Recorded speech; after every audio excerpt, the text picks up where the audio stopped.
Jupiter Jones is your average, everyday 20-something-year-old who's trying to figure her life out, kind of lazy, complacent, doesn't have very much motivation, lives in Chicago, works with her mother as a housekeeper, and isn't content doing it, wants to do other things, but just doesn't know quite how.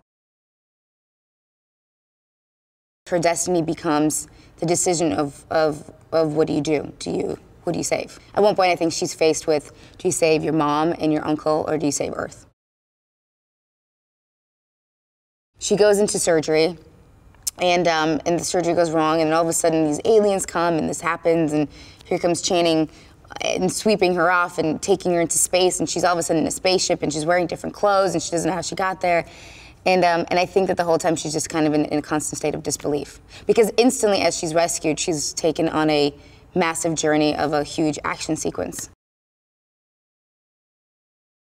They're adults who love comic books, and they're adults that love sci-fi, and they kind of live in that world, and they want to let everyone experience what's in their head and kind of make it be tangible and make it be palatable. And so working with them is just fun. It's like working with two kids. It's really, really fun.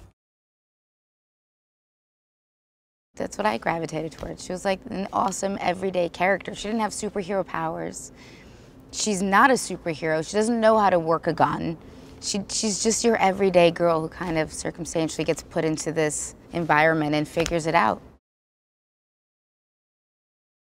That it was science fiction and it was very futuristic, but it was very relevant and very present in today's time. I think what makes the story so different and why it's so special, partially because of the Wachowskis, is because they're so smart and they're so political.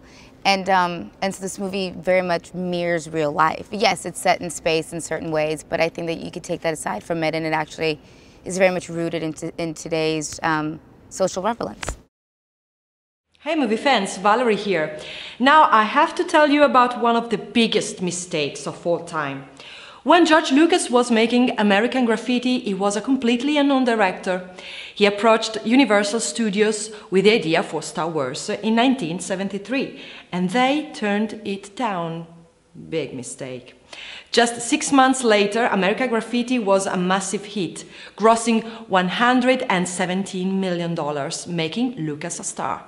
He was then approached by an executive at 20th Century Fox who was determined to work with Lucas and to finance Star Wars. It is now in the top 24 highest grossing films in history, and that, as they say, is history. That's it for today. Check out our new Film Is Now app, available for iOS and Android. Bye bye!